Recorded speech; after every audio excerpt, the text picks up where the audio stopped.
Hong Kong protest, largest in weeks, stretches several miles. Hundreds of thousands of people poured into Hong Kong's major thoroughfares for an unauthorized march meant to coincide with the United Nations Human Rights Day.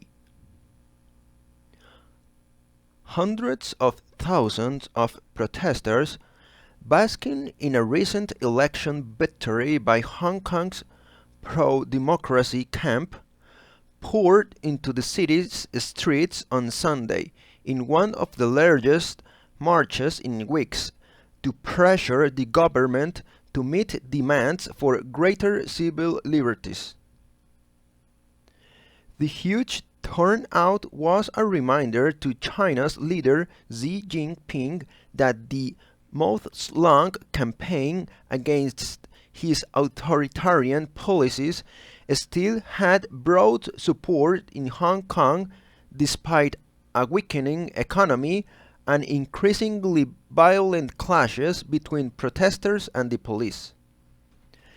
Tension in Hong Kong, a semi-autonomous territory, had eased somewhat in recent days, after pro-democracy advocates won a stunning victory in local elections 2 weeks ago, giving new hope to the movement.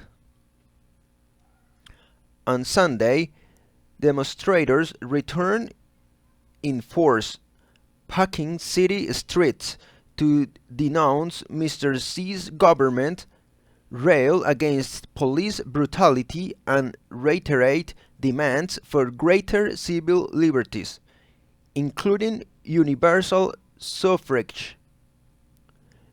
They beat drums, sang protest anthems, and chanted, "Fight for freedom."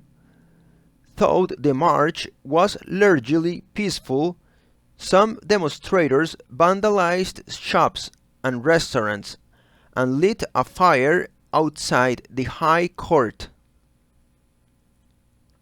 "We want Hong Kong to continue being Hong Kong," said Alice Wong, 24, a biology researcher who stood among protesters gathered at Victoria Park. "We don't want to become like China." As many as 800,000 people attended the march, according to Civil Human Rights Front, an advocacy group that organized the gathering. The mood at the march was relaxed, with people taking selfies against a backdrop of the vast crowds. Children, some dressed in black, marched with their parents, holding hands as they shouted, "Stand with Hong Kong." A sea of protesters spread across several miles, filled major thoroughfares as they moved between towering skyscrapers. In some areas there were so many people that the crowds moved at the snail pace and spilled into adjacent alleys. Some small businesses encouraged the turnout by promising giveaways if more than 1 million people joined the march. The protesters said they intended to remain peaceful on Sunday, but some vowed to use more aggressive tactics if the police cracked down. In the evening, the police readied canisters of tear gas as they stood opposite crowds of protesters who had barricaded a street downtown in a briefly tense moment. A large turnout could further embolden the movement's confrontational front-line protesters, who said they planned to disrupt the city roads and public transportation system on Monday. The call for further actions seemed to resonate among some protesters on Sunday. If the government still refuses to acknowledge our demands after today, we should and will escalate our protests, said Tamara Wong, 33, an office worker who wore a black mask, and she stood among the crowd gathered at Victoria Park. The protesters have demanded amnesty for activists who were arrested and accused for rioting, as well as an independent investigation of police conduct during the demonstrations. Despite the show of strength on Sunday, it is unlikely that the protesters will win further concessions from Beijing, which has worked to portray demonstrators as rioters, colluding with foreign governments to topple the governing Communist Party. Jean-Pierre Cabestan, a professor of political science at Hong Kong Baptist University, said that even though Sunday's march showed the protest movement remained strong and unified, Beijing was unlikely to listen to its demands. Hong Kong is condemned to live in a permanent political crisis as long as China is ruled by the Communist Party, Professor Cabestan said.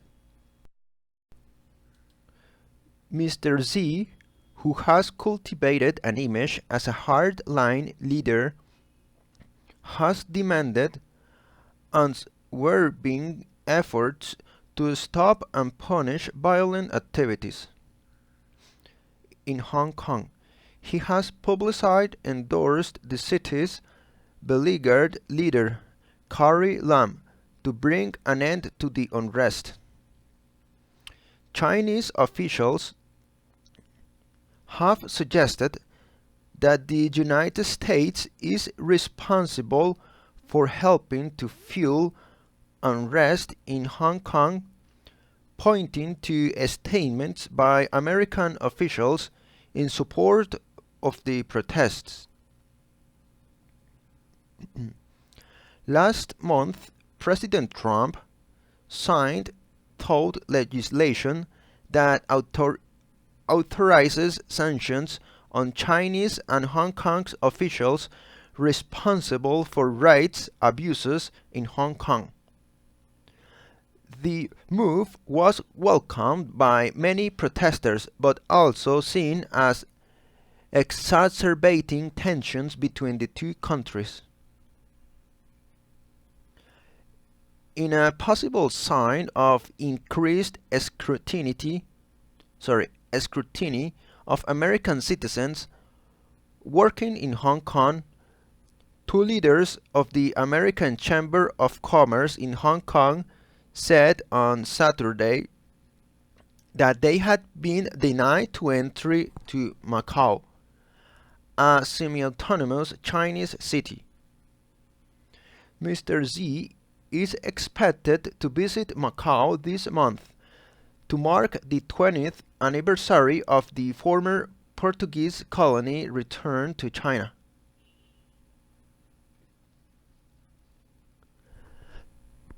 Tara Joseph and Robert Graves, the president and chairman of the American Business Group, said they had planned to attend an annual ball to put on by the Chamber's Macau branch. We hope that this is just an overreaction to current events and that international business can constructively forge ahead, Mr. Joseph said. The protest, which began in June in opposition to a bill that would have allowed extraditions to mainland China, has hurt the tourism and retail sectors, pushing the city's economy into recession. In recent weeks, the violence has escalated, with protesters intensifying their efforts to vandalize businesses they associate with hostility to the movement. The police shot an anti-government protester last month, inflaming tensions.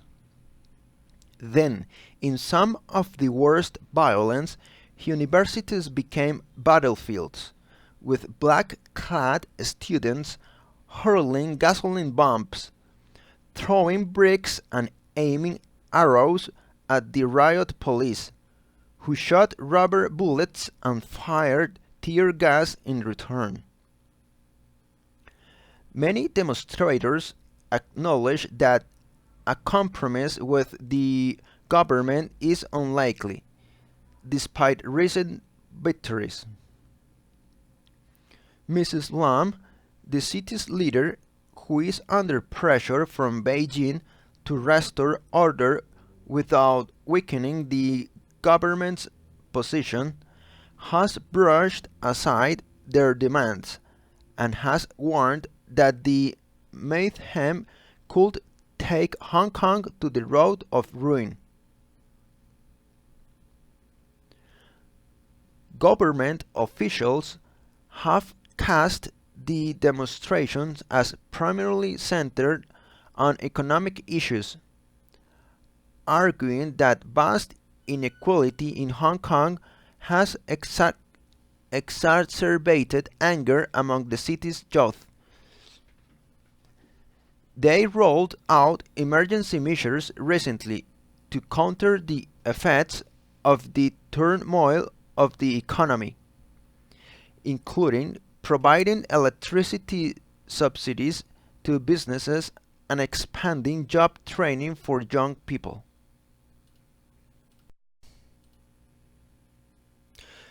Government officials have cast the demonstrations as primarily centered on economic issues, arguing that the vast inequality in Hong Kong has exacerbated anger among the city's youth. They rolled out emergency measures recently to counter the effects of the turmoil of the economy, including providing electricity subsidies to businesses and expanding job training for young people. The authorities have justified their efforts to crack down on the movement by saying that protesters are endangering public safety. On Sunday, the police said they had found a 9mm semi-automatic pistol, 5 magazines, 105 bullets, and 2 ballistic vests, as well as fireworks, among other items, during a series of early morning raids. Senior Superintendent Steve Lee of the Hong Kong Police said early in the day that officers had received information that the firearm and fireworks would have been used on Sundays to create chaos. The police have in recent months banned many protesters and rallies in Hong Kong, citing safety concerns. But the government granted a rare approval for the march on Sunday, which was held to mark the United Nations human rights. Demonstrators said they believed that the turnout sent a strong message. The protest movement will not back down. If the government thinks that we will give up, said Adam Wong, 23, a university student who was waving a black flag, today's turnout will prove them delusional. An article by the NewYorkTimes.com. Catherine Lee and Ezra Cheung contributed reporting. Please don't forget to give a like to this video. Thank you.